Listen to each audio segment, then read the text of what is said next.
Well, hello everyone, and welcome to another episode of Teamwork a Better Way. I'm Christian Napier, and I am joined by my very bubbly co-host, Spencer Horn. Spencer, how you doing? I am fantastic. I am bubbly because I get to be with you like last Friday and today. Plus, we have our guest today is someone that's going to talk about innovation. So it makes me feel very effervescent.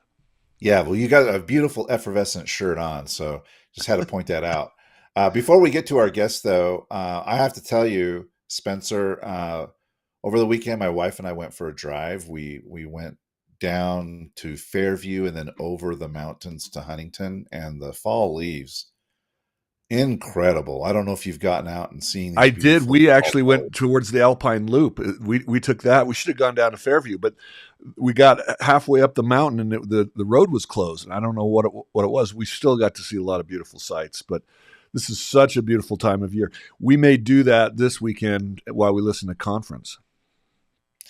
Yeah, well, we have a tradition where we drive up to Pocatello for tacos and What's it? listen in the morning on the way Pocatello up and the tacos? afternoon on the way back. So it's $60 in gas for $20 worth of tacos, but it's all about the journey. That's awesome. We were talking about food with our guest anyway. But should we get into Well, that? let's get to our guest because I'm super excited for you to introduce him, Spencer. Absolutely. So today we are so excited to have Alan Gregerman, who is an internationally renowned authority on business strategy, innovation, and hidden potential of grown-ups. Who knew that grown-ups had hidden potential? Who's been called one of the most original thinkers in business today and the Robin Williams of business consultant. As the president and chief innovation officer of Washington, D.C. based consultancy VentureWorks, he is a best-selling author, sought-after keynote speaker, yay, way to go keynoting, and community volunteer. He focuses on helping companies and organizations unlock the genius in all of their people in order to deliver the most compelling value to their customers. Perfect fit for the Teamwork podcast, which is all we're all about, is empowering and helping teams perform better, individuals on those teams perform better. He's also the founder, Christian, of Passion for Learning, an award-winning nonprofit that teaches girls technology skills as the key to life and career success. I have a very good friend in Washington, D.C. who works for NASA, and she is one of the few NASA engineers. And it's, obviously we need more women in those STEM fields, which is wonderful. His work has been featured in over 250 leading publications and media outlets in the U.S. and in other countries, including the Wall Street Journal, NPR, CNN, the Economic Times, Business Week, Dagens Industry, and Fast Company. And his writing, speaking, and teaching has informed the hopefully inspired almost 700,000 people worldwide. He's written several books. His three previous books, The Necessity of Strangers, Surrounded by Geniuses, and Lessons from the Sandbox, really challenged, Christian, this is what I'm so excited to learn about, challenge the thinking about people, the world around us, and what it means to be remarkable, and where brilliant ideas come from. Where do they come from? I want to know. In his new book, which I'm sure we'll talk about, The Wisdom of Ignorance, Why Not Knowing Can Be the Key to Innovation in an Uncertain World, he's going to share that today. A powerful formula is what that book provides to making a difference in a world that is moving so super fast. Welcome, Alan. We're so glad to have you. Greetings, I'm delighted to be here, and thanks for the kind introduction. My mom would be happy. See, look at his glasses. That's why I wore the shirt, and I'm glad your mom, hopefully she's listening. So I know you're a young man. That's certainly still possible. But Alan, we have lots of questions, and I really want to start with a two-parter because that will really get us going. But you call the ignorance wisdom. That's a bold claim in the business world. So why is not knowing so powerful? And in addition to that, how did you discover this idea of the power of ignorance? Okay, great. So those are two great questions to start. And so let me just simply say that The world is really moving fast, and so it's modestly presumptuous for any of us to assume that what we know today is all we need to know tomorrow. And so I think the fact that we don't know stuff probably allows us to approach tomorrow with kind of open eyes and a sense of possibilities. And so I'd love people to think about that to start. The second thing that you asked, and we'll get into hopefully this a lot more, is I've been an innovation consultant, hold your ears, for 37 years. I started as an innovation consultant long before innovation was popular or trendy. Now it seems every company is talking about innovation. And I've had the privilege of working with about 400 companies and organizations around the world. And what I notice is technical people, often the leaders of companies, tend to rely on the expertise or knowledge they have. That's great. I like to say knowledge and what we know is valuable, but not knowing stuff is genius, because not knowing stuff allows us to approach every problem with kind of open eyes and fresh possibilities. And that's what we really need today. So I've got a question for you, Alan, on this because I think this topic is really super interesting. Uh, Prior to my current role, I work for the state of Utah in AI. I spent 25 years working in major international sport events. And one of the traits that I looked for whenever I was potentially hiring a person was intellectual curiosity, because I found those people, uh, you know, they would embrace challenge a little bit more, and I appreciated the fresh perspective. But not everybody is intellectually curious, and so I'm curious to know where intellectual curiosity comes from, and if it can be learned, or if it's something that's just you are intellectually curious or you're not. Okay, well, so this is an interesting question. So, a lot of people suggest, well, I'm not particularly innovative. And so, I'd like to take everybody back to the time when they were a small child, because as children, we were absolutely engines of innovation. And we were engines of innovation because we didn't know a lot about anything. And so, anything was possible. We asked a lot of questions, we imagined, we wondered, we put things together that didn't appear to belong. So, I want everybody to think about the fact that within all of us is the ability to be innovative. Now, the challenge is somewhere between the school bus and the world of adulthood and work, and all the things we learn and all the investments we make to know stuff, we lose the knack for casting a wide net. We tend to be very focused when faced with a problem on the stuff we already know. But I think to get to your question, I want everybody to realize we all can be intellectually curious again. And the starting point is actually just getting up from wherever you work and wandering around, paying attention and thinking about what you see that's remarkable, and then wondering why it's remarkable and whether that could help you think differently. So, Alan, don't you think that also takes a cultural shift? Because it seemed, I remember I had a mentor, a leader in one of the companies I used to work with. It was a leadership development company. She used to always create this sense of, if you get to a place where you're unsure or you don't know, say it and celebrate that. In other words, you should clap your hands and say, I don't know. And then everybody should clap, because it's like, that means you're about to learn something. Well, And so I agree. Keep going. but the whole idea is we're so often as leaders, especially new leaders, we feel like we have to have all the answers, and we feel like we're leading the people behind us, when the truth is most leaders don't have all the answers. But if we acknowledge that, then I think it becomes easier to celebrate and say, hey, I can learn something, and that's okay. Well, yeah. So think about it. Leadership is all about looking like you've got your whatever together. Okay. And so it's a bad look for a lot of leaders to say, I don't have all the answers. But maybe it should actually be a good look. Maybe, in fact, we should do exactly what your podcast is all about.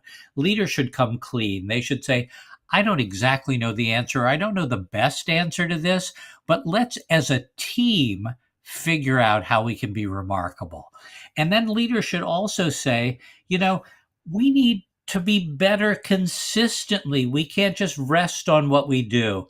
I am always amused when leaders say to me, well, Alan, I don't even know if we need innovation guidance because we're really good right now. Our customers love us. Well, that's all well and good. And I respond and I say, look, your customers love you right now because they haven't seen anything better. But if they see something better, they'll leave you in a heartbeat. So the reality is you've got to be the better that they see, or they're just waiting to find something else. But the whole idea that leaders say to their teams, let's be awesome together, maybe not knowing all the answers is the challenge we need to be amazing.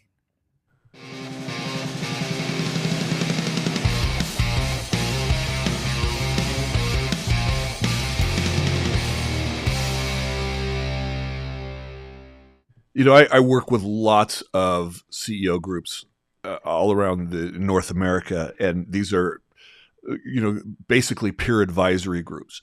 And there's something that I notice, that it is oftentimes very difficult to do what you talked about and to be vulnerable and to say, I don't know. It's like they almost come to these meetings talking about everything's good. Everything's good. I got a business lead for a multinational organization, big telecom company, and a specific team within this organization, and they wanted to do a retreat. And so I said, how is the team? Oh, the team is high performing. And when I know only 10% of teams are truly high performing worldwide, 70% are barely, above average and or just at average. And so what happens is that they say they're doing well. And then as I started having more of a discussion in depth, they're like, you know what, we are not even close to hitting the numbers that we expect to be hitting in terms of customer satisfaction and all the things that they claim that are their KPIs. But they're telling the world, we're high performing because we always seem to overestimate our impact and our positive impact and underestimate our negative impact. And so we're always telling ourselves things are good. How does that, do you see that? I mean, is it just me? Oh no, so you're spot on. So remember in like high school or college statistics classes, and they talked about the normal distribution, which was the distribution of the number of us that would get A's and the number of us that would get F's, and the unwashed masses in the middle who were on the hump who could either get a B or get a D. So the reality is business kind of works like that. I'd like to think 10% of companies are awesome. And they're awesome in part because they always want to be better. And so they're honest with each other. Do customers love us? They do, but we could do better. 10% of folks are in a lot of trouble. And so they really need a lot of help. And the folks in the middle could go down the hill the right way or down the hill the wrong way. And so I want people to think about that notion that, of course, we want to be in the 10% that's better. But if we're at the top of the hill, we can get to that place by being open and honest and candid. And then from my particular perspective as an innovation consultant, let's be honest, look at every single company website out there. And every company says innovation is like a core value of theirs. And yet very few are focused on, as Christian said, being curious, engaging the world, being open to new ideas. But it's a bad look to say we're not innovative, okay? So I think you're spot on, and I think folks want outwardly to look like they have everything together, and inwardly they struggle to keep people engaged and collaborative and learning and doing remarkable things. Well, I don't want to get necessarily too personal here, but I'm curious about your own journey. Like, how did you settle on this, as your life's work? And before we got on air, you were telling us you were looking at the map that I have here, and you said you had a PhD in geography. And I'm curious, how do you get from that to being this innovation guy? Like that's Oh, a very curious. That's a very curious journey, and I'm interested in learning more about that. What's your story? okay, good. Well, it even starts, Christian, a step before that. Okay, so before I was an okay high school student. I mean, I think my teachers thought I was a fairly I'm smart right there guy. with you. I'm right there with you. Yeah, so you can relate. So my teachers thought I was a fairly clever guy who didn't apply himself. And at the time I was growing up, there was something called ADD or ADHD, but it wasn't diagnosed. People simply said, just sit at the front of the room and pay attention, just suck it up.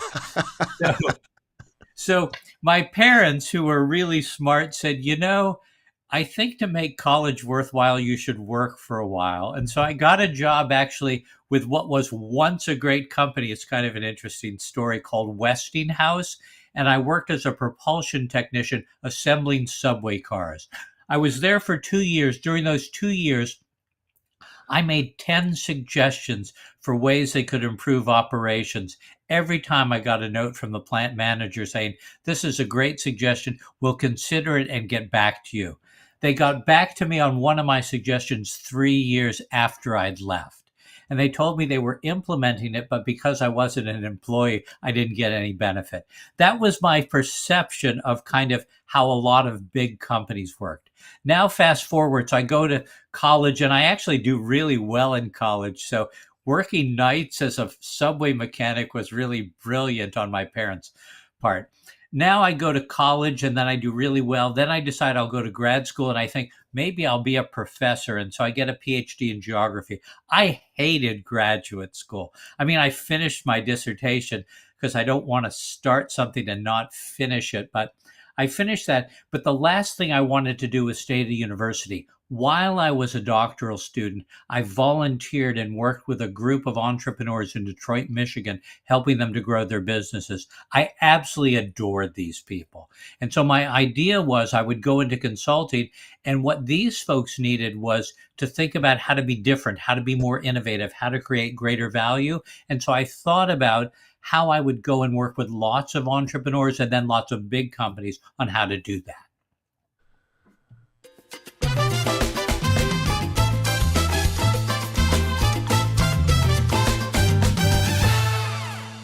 Christian, haven't you ever ridden on a subway and wondered who fixes these things? I have. I was like, oh, who are the people and where do they do that? Because you got to have a special place where there's room to get around and not in the tunnels. Of course, they don't stay in the tunnels, right? They come out of the tunnels, but an 800,000 square foot factory in which I would literally stand in a pit and trains would come overhead, and then the stuff I worked on was above me. So I got really good shoulder muscles. And what I realized was, which my parents were all to blame for, I did not want to spend my entire life doing this. oh So my that was goodness. just the kick in the pants I needed. But I feel like most subway cars are really safe. And so I believe in all the people who do the job that I used to do. I love that. I love that story. It's interesting that, as you go out in the world, you talk about a lot of business owners are technical. Going to school, so many of the degrees, anyway, used to be when I was in school were, of high value were the technical degrees. And so people were wanting to develop this expertise so they could go out and, be successful in the business world. And so the question I have is, how does expertise, which is so highly sought after, gaining an expertise actually limit innovation? And can you share some like real world examples of that? Yeah, so great question. So look, certainly a lot of experts are valued, right? Engineers, for sure. My dad was an electrical engineer, really smart guy. I adored him. Folks who are in finance and accounting, those are all technical expertises. We tend to think when we learn those that every problem that we confront can be faced by having that type of expertise. But that's absolutely not the case. The reality is most of the big problems in business are problems that require us to think differently, not think the exact same way. I challenge all the folks listening to think about the reality that there's so many problems and so many opportunities that exist today that none of what we know about already can help us to solve, because we have a really narrow view when we rely on our expertise to try and solve problems. There's so many examples today of things that your listeners use. Think about Uber. So Uber wasn't invented by guys who were in the taxi cab business. Uber was invented by two friends who couldn't find a taxi cab when they were visiting Paris in the winter. And so they stood on a corner waiting and wondering, and imagined that a technology that exists, GPS technology, could bring together a person with a car and a person who needed a ride. Kind of a cool thing. Nobody who was expert enough in the taxi cab business could have ever imagined that. The folks at Airbnb, they weren't in the hospitality business. They started by allowing couch surfing in their apartment as a way to subsidize their rent. They now have the largest, by some measures, hospitality company in the world. They didn't have the right expertise, but not having the right expertise got them to think differently about what could be possible. I mean, I love that, because it seems like so many business leaders want consultants with industry expertise. Well, yeah. So, when I started our firm 37 years ago, I was competing against lots of consulting. And I know I look like I'm in my 30s, but no, seriously. Um, and I was competing against lots of big consulting firms who were technically kind of sort of expert in what they did, but I would argue didn't help their customers to think differently. Imagine this example. I get called in just because I guess somebody told them I was clever, to one of the 20 largest banks in the US. It was a bank that was ranked 20th out of 20 in terms of customer service. And they said, well, we're delighted to have you here. You seem to be a fairly clever guy. We need to get better at customer service. Can you help us? I said, I'll try. And they said, here's what we've done in preparation for you being here. And they put on the table a study they had commissioned by a big consulting firm, who were experts in banking, of the best practices of the 20 leading banks in terms of customer service. And they put it on and they said, isn't this awesome? And I actually started to laugh. And then I said, this meeting might not go very long. And they said, why are you laughing? And I said, are banks renowned for providing a high level of customer service? And they said, well, not really. And I said, so you commit to being the best of the worst. What if we, in fact, went to Nordstrom or the The cream of the Ritz-Carlton crap. Hotel? Yeah. What if we, exactly. And so, but that's what they were trying to do. And so I said, why don't we go to places where they're actually good at customer service and try and learn from them? So I had a different expertise, because my belief is, if there's a brilliant idea out there in the world, I want to find it. Maybe that's why I have a PhD in geography instead of an MBA. But so, and then we came up with a totally different view of banking that, of course, as experts, they decided not to follow. But one of the team members went and launched a new bank that became the most popular bank in America. Wow, love that story. I want to go down that track a little bit further here, Alan. So, uh, when it comes to this innovation, you mentioned the role of consultants, and it sounds to me from this very small experience, isolated experience that you shared, that consultants can steer you in a number of different directions. But you also mentioned your experience with Westinghouse, where you are an employee who was providing suggestions. And so I'm curious, from your perspective, uh, does innovation typically work best when you bring in someone from outside, or if it is cultivated from within? Kaizen. Oh my goodness. Okay. Well, as a consultant, I have a best. No, here, let me be serious. Um, the reality is, innovation happens best when we unlock the genius of people and organizations. That's absolutely clear to me. If there's, in fact, an advisor, and this is what I spend my time doing, that can help people, leaders, and teams to unlock their genius, then a consultant's pretty valuable. What's my role? My role is to get people to think differently, not to solve their problems for them. And so what do? I actually take teams out of their office to explore the world around them. And so I challenge them exactly what you were talking about before, to be curious again about a world filled with ideas, and then to find ideas that are remarkably valuable, that provide a framework for them to think differently about their business. So again, I don't answer their questions, but I'm absolutely convinced I can help them to think better and unlock their own genius. So it sounds like the answer is both then, right? I mean, you want a consultant that comes in and helps to free up the knowledge that's existing within the team. Well, so you're exactly right. So here's the deal. Um, if you're stuck, you need somebody to help you get unstuck. That doesn't mean that you need somebody to solve the problem for you. X-Lax, Okay, right? that's a Well, digestive well, you joke. need help when you're stuck, right?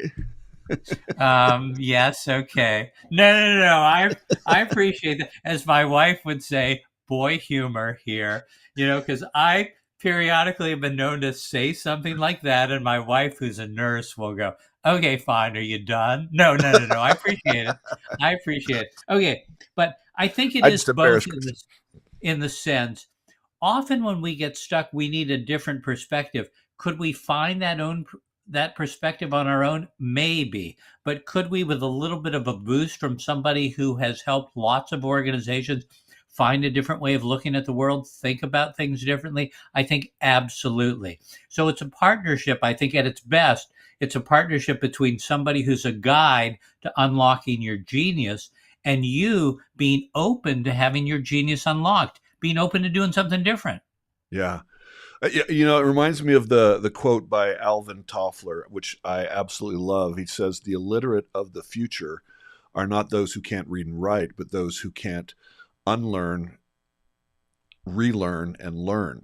So sometimes we have to unlearn things and be open to new perspectives, and that's hard, especially when so many of the people that are running these companies, they're really smart.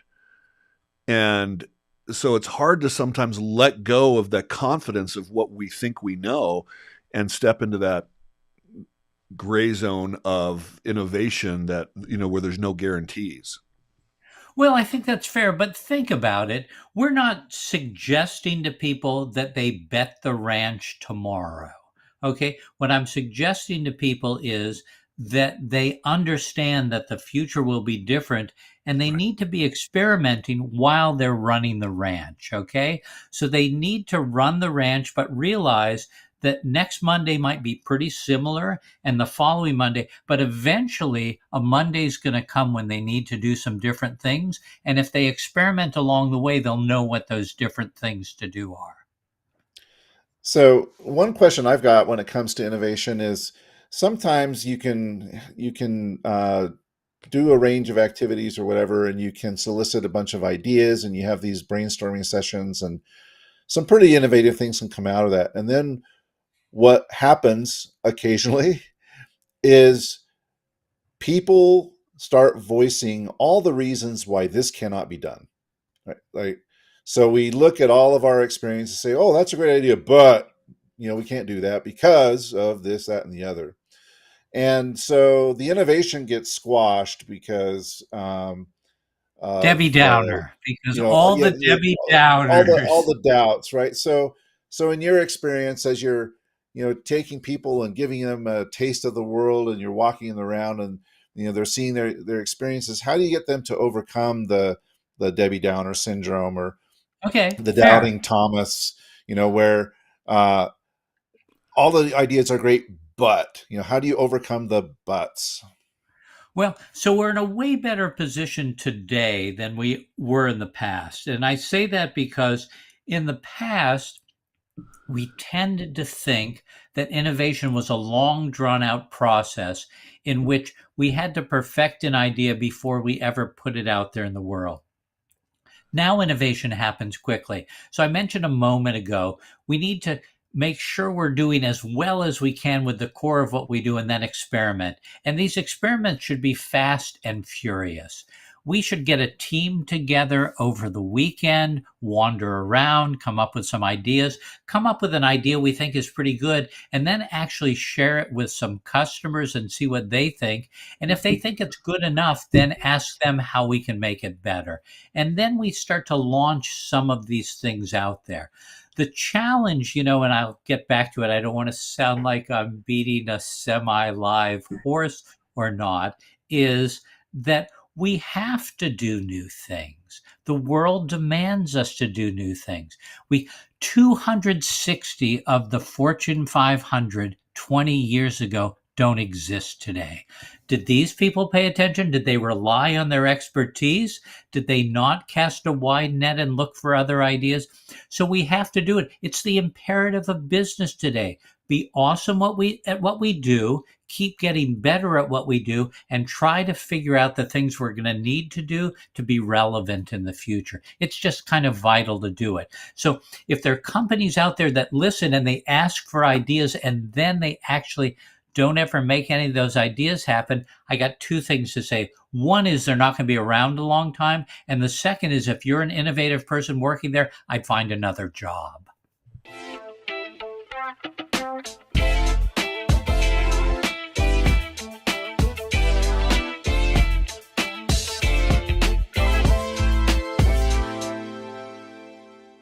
Didn't the Hudson's Bay Company just go out of business this year after 400 plus years in business?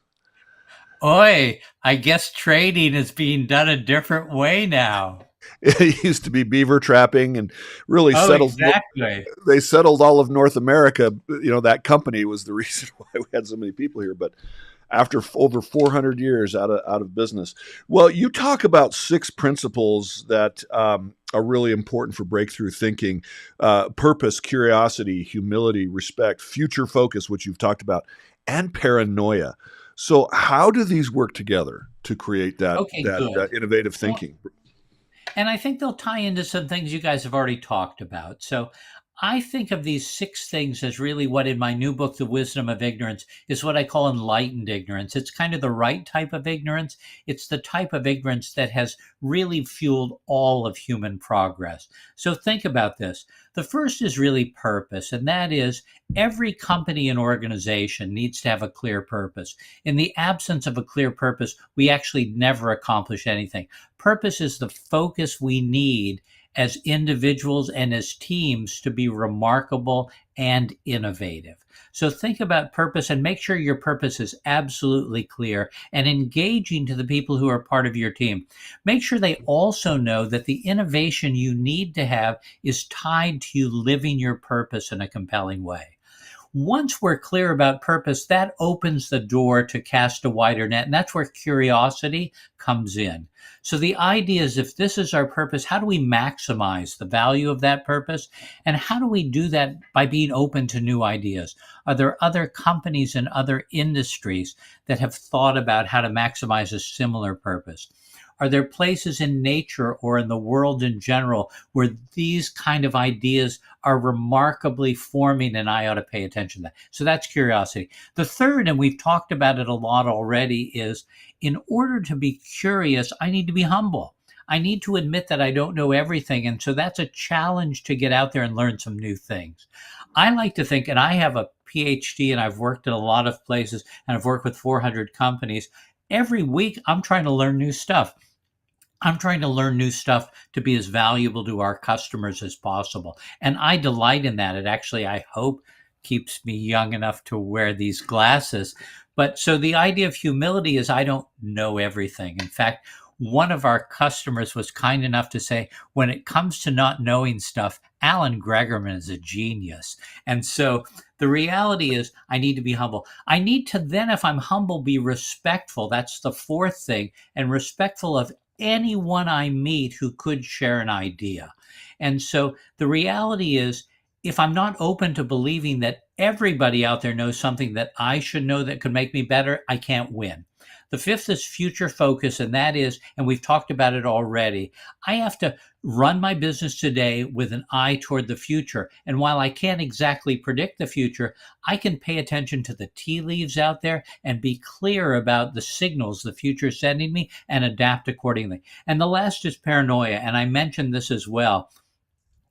Paranoia for me is the whole notion that we all should be looking behind our backs to see who's following us, because somebody's always following us, and that should motivate us to be awesome and innovative. That's a great recap of those six elements. One of the things that we have in our teaser for this episode that we put on LinkedIn and other channels is that uh, leaders should ask better questions. And I am curious about that. Sometimes we don't get the right answers because we're asking the wrong questions. So, what advice would you give people to make sure that they're actually asking the right questions? Okay, good. So I have a bias, and that is I believe in the absence of customers, none of us should be in business. So, what does that mean? It means we need to provide compelling value to the customers we have the privilege to serve. And I always talk about the fact that having customers is a privilege. I believe most questions ought to center on that. They ought to center around, are we meeting the needs of customers? Are we helping the customers to get to where they need to go? That means, do we have the right products, services, and solutions?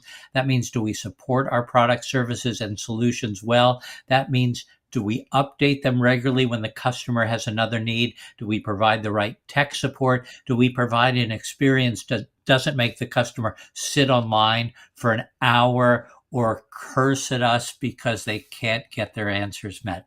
So I believe that's the starting point for questions. The second is, leaders should say to all of their people and everyone on their team, I want you to be brilliant here. So I really need you to tell me what we need to do as an organization to help you to be as brilliant as possible, tied to our purpose. And so those would be the fundamental questions I would ask. And then I would ask, as a leader, what do you need from me? What do I need to do better to help you guys be awesome?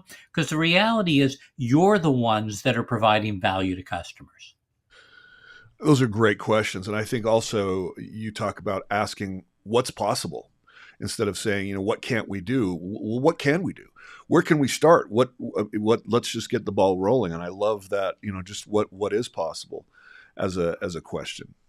Well, so imagine that actually anything is possible if we have enough imagination and conviction to make it happen. We can do remarkable things. I mean, who would have thought that we could actually get almost anything we want delivered to our house roughly the same day, or for sure by the next day? That's kind of a big thing, because remember, some of us grew up in the era of the Sears catalog, and we saw the 2 cool weeks things. from everywhere. Well, exactly. And that was okay. We waited for the stagecoach or the truck or the train to bring it to town. We were Wells just Cargo. so excited about it. So clearly somebody else thought something else was possible using technology, and now they might even have drones delivering. They're doing it in stuff. Japan. They're delivering packages with drones, I understand, already in some places. Oh, they're doing a lot of weird stuff. No, they're doing a lot of amazing stuff in Japan, but imagine this. It seems weird.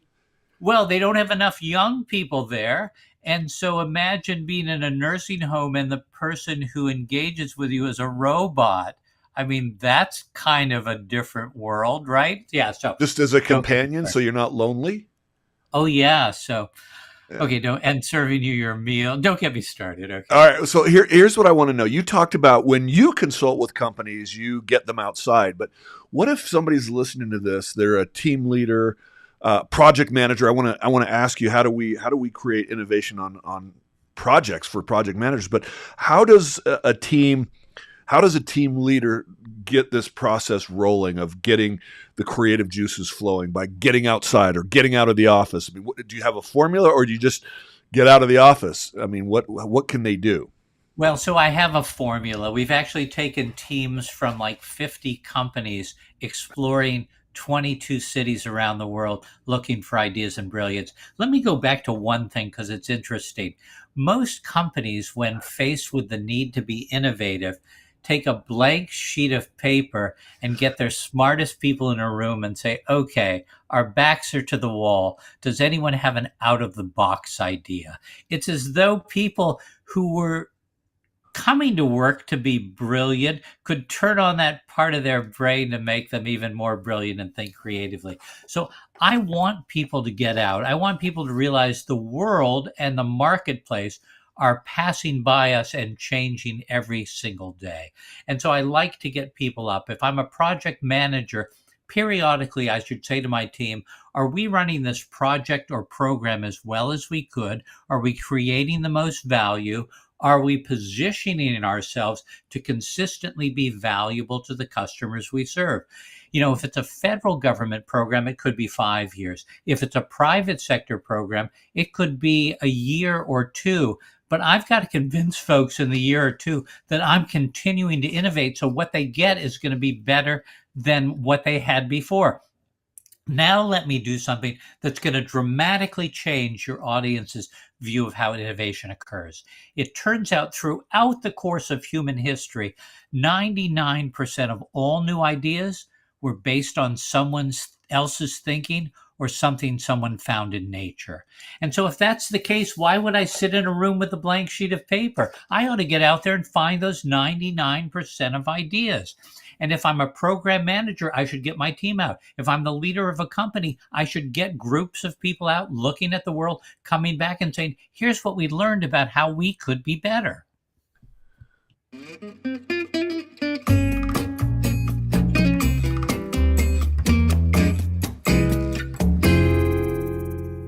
Christian and Alan, I'm just thinking that there are authors that are so creative, and sometimes just reading books all of a sudden sparks your imagination. My wife and I read this Project Hail Mary, and we just were dying because it was so, the same guy who wrote The Martian.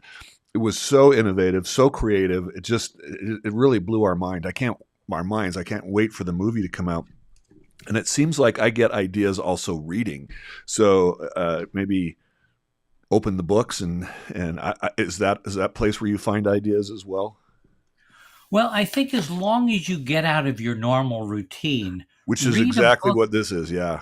Yeah. So read a book that is not exactly about what you do. Don't read another IT manual. Okay. There you go. Yeah. Sorry, guys, not the next version of the PMP. You should read that, of course, for the basics, but then I love that. Fun. And that's what my wife always tells me. She says, listen, you got to stop reading those business books and start reading. This is a sci-fi fantasy. And so that's what gets the creative juices flowing for me. Sorry, Christian, I was just, that thought just came as he was talking. No, don't apologize at all. I think that's really interesting. I want to kind of riff on that. We saw in November 2022 the release of ChatGPT. I can say from surveys done in organizations that I worked with that when it comes to using this technology, the top 4 reasons that have been mentioned in the results of these surveys are: 1, content generation, of course, content summarization, analysis, and ideation. So I am curious, you've been doing this for 37 years. Now people are starting to look to AI for innovation to give them more ideas. Is it useful? Well, yeah. So is it useful? Yes and no. Well, that's one guy's opinion. Okay. It is useful for all the reasons you mentioned. It's useful in lots of disciplines because they're incredible use cases. It's useful for going through an awful lot of information and trying to get to the good stuff. Again, if I give it the right query and the right prompt.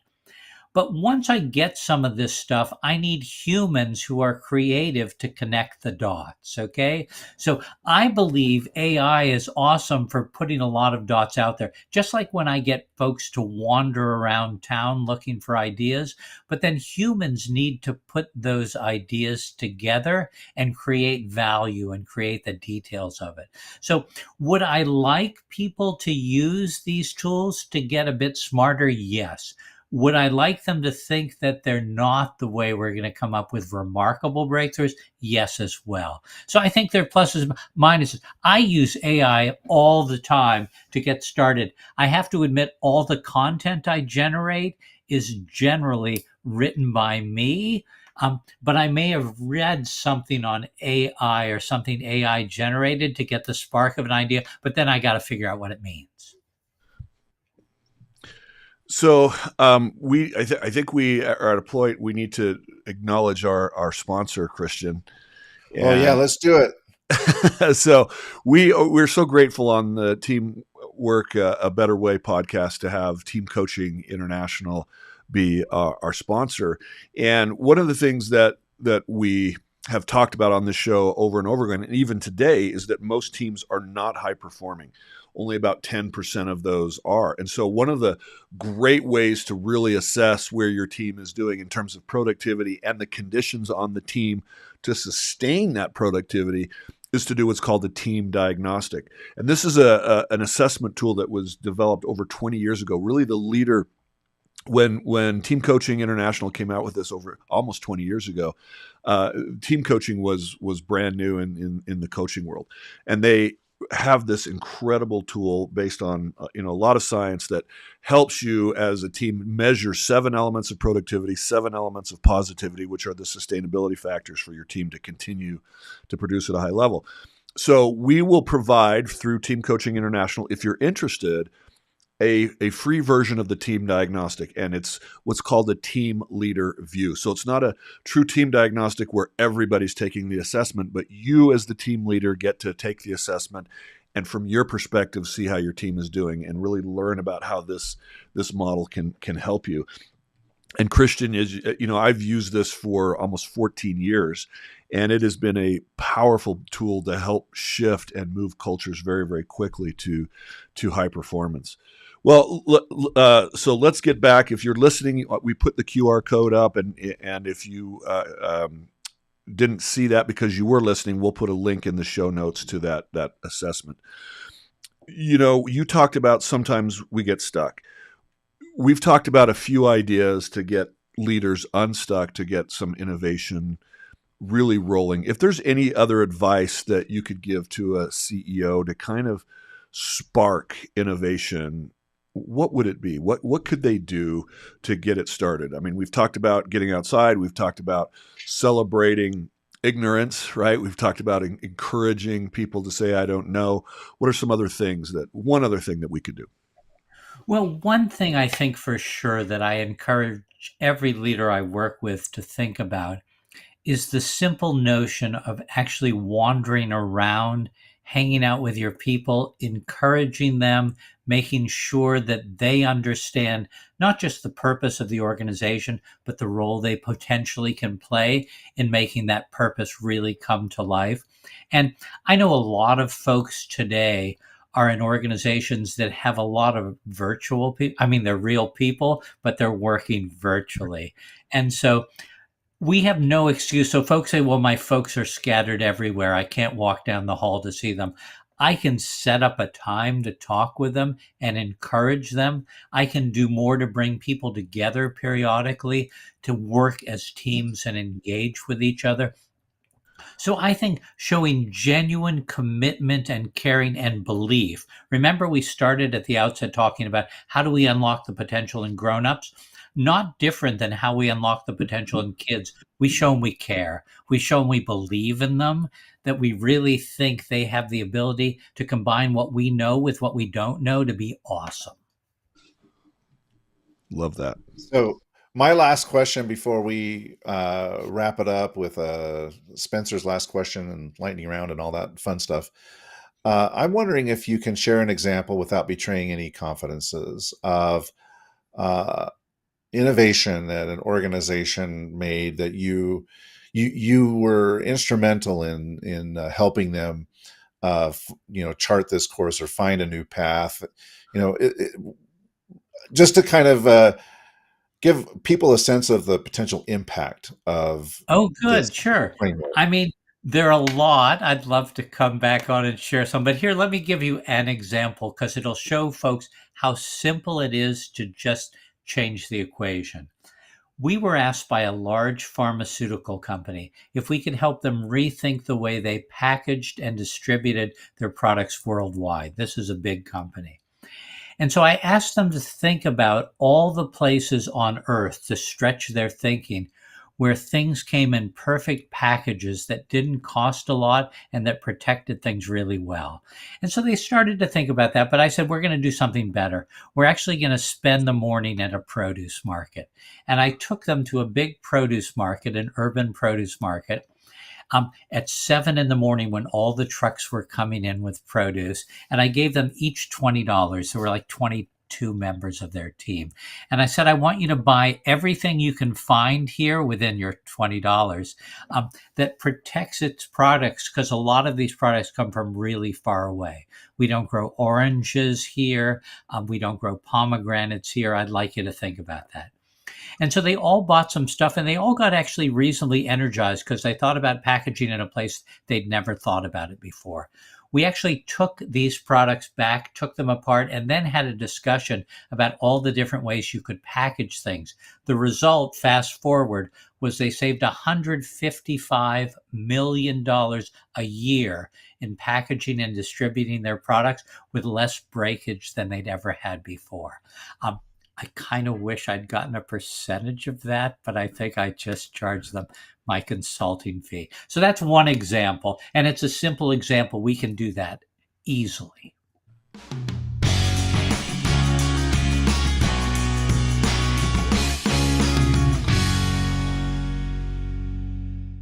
My last question is I'd love for you to tell our listeners a little bit about your book. I'm going to put it up. So you're going to end up, you have to scoot one way or the other so people can see you. There you go. Called The Wisdom of Ignorance. I mean, we've been talking about anything that you would share about this. It sounds fascinating. Well, so I would, of course, love everyone who's listening to read the book and then connect with me and share what they got out of the book and also share the challenges you're facing. But the book is quite simply based on, and we've talked about it, my 37 years of being a consultant and my recognition that the world keeps moving faster and faster and that we all need to kind of up our game and be open to the fact that we don't know exactly all the things we need to know to be remarkably relevant and awesome in the future. So the book talks about this idea that if we know a lot, we can make things better. If we don't know anything, we can create remarkable breakthroughs. And it talks about the notion that we need to create breakthroughs in our companies, in the world we share. And then it gives this formula, these kind of 6 keys, 6 skills that all of us as individuals, leaders, and companies need to master to be awesomely positioned to be remarkable in a world that'll be different, that includes a world with AI. Part of what the book's about is how we remain as humans relevant in a fast changing world. That's fantastic. Yeah. Should we get to the lightning round here, Spencer? Yes. So I've got just super short, fast questions, 1-word answers if you can. So are you ready? Yeah. Do I have to get a certain percentage right to win a prize? No, there's not about right or wrong. It's just whatever comes to your mind. That young, spry, 37 years in business mind. Okay. Curiosity or certainty. Curiosity or certainty. Which builds better teams? Oh, curiosity, but collective curiosity. As a team, we need to be curious about solving problems and creating greater value. The first thing that comes to your mind when you hear disruption. Well, disruption is just part of life, right? It's part of life and part of business. And if everyone, I talked about paranoia, if everyone doesn't plan to be disrupted and look around to see who could disrupt them, they're going to be disrupted. The most overrated leadership skill. the most overrated leadership skill is acting like you know it all. Okay. I, And I was acting like, I was thinking in my mind certainty. He's going to say certainty. yeah, yeah. So you're spot on. It's like acting like you know it all and that you've got it under control and just follow me. A company that does innovation right.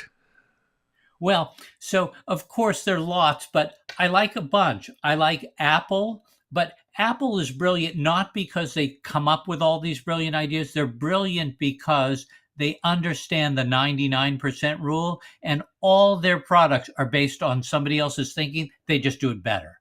And their packaging is impeccable, isn't it? Their packaging, their instructions, the feel of it, it's all intuitive. Now, granted, a lot of your listeners probably use Androids because they're probably better for people who know a lot about technology. But for the rest of us, I love Apple. Your go-to source of inspiration outside of business. I actually have a PhD in urban geography. I wander around cities looking to see what's new. I walk into hip new restaurants. I go to shows. I also go to conferences that I know nothing about. Each year I go to 2 conferences that have nothing to do with anything I know anything about. I like that. That is a great I'll one. I'll share with you exactly how to pick them out. Okay. Oh, that'd be so awesome. What question do you wish more leaders would ask? How can we be way more remarkable in the future? Finish the sentence. Breakthroughs happen when leaders Are open-minded about anything being possible. What's the one thing most organizations get wrong about creativity? That creativity is the work of experts who've been around a long time. Creativity is the work of a diverse team of people, some of whom know nothing about the challenge you're trying to solve. One book besides yours every innovator should read. Well, of course, Christian Clayton's Innovator's Clayton Dilemma? Christensen's Innovator's Dilemma. Excuse Yes, me. I was hoping you were going to say that. Best way to spark genius in a team that's stuck. Get out of the office, look for ideas that are brilliant, that have nothing to do with what you're trying to solve for. Be excited about what makes ideas remarkable, and then come back with that as the energy to get going. I thought it was a good summary of some of the things we talked about, wasn't it, Christian? Absolutely. This has been a fantastic conversation for us, Alan. We appreciate you taking an hour out of your day to show us a little bit more about what it takes to be innovative. If people want to connect with you to learn more about how your organization can help their organizations become more innovative, what's the best way for them to reach out to you? Well, a few ways. Certainly connect on LinkedIn, but don't just follow me. Actually connect with me and send me a note, and then we'll find a time to talk. Delighted to do that. You can go to my website, alangregerman.com. I'm guessing it'll be in the show notes. So, yeah, no, I think just reach out to me. That would be great. I mean, I have other social media, but kind of LinkedIn and my website are the main way that people connect with me. All right, fantastic. And Spencer, you've been helping teams or organizations develop high-performing teams for decades. If people want to learn more about that, how can they connect with you? That is so on point with Alan. Go to LinkedIn, and on my LinkedIn profile, there's actually a says connect with me, and you can schedule an appointment to have a consultation right there from LinkedIn. So that's an easy way to do it. And Christian, Alan, isn't he great? Isn't it fun to have a brilliant man like my friend Christian? And how do people get I've a hold of you? enjoyed the conversation. You guys are fantastic. You're a great team. Isn't this like the teamwork podcast? You're a great team. So I've really enjoyed the conversation. Thank you Well, so we much. appreciate the kind words, Alan. I'll just do the LinkedIn trifecta, I guess. Yeah, you can just look me up on LinkedIn, connect with me there. Happy to have conversation. So again, it's been an awesome hour of conversation on this topic of innovation. So Alan, thank you so much for joining us. Listeners and viewers, thank you as well. We appreciate you so much. Please like and subscribe to our podcast, and we'll catch you again soon.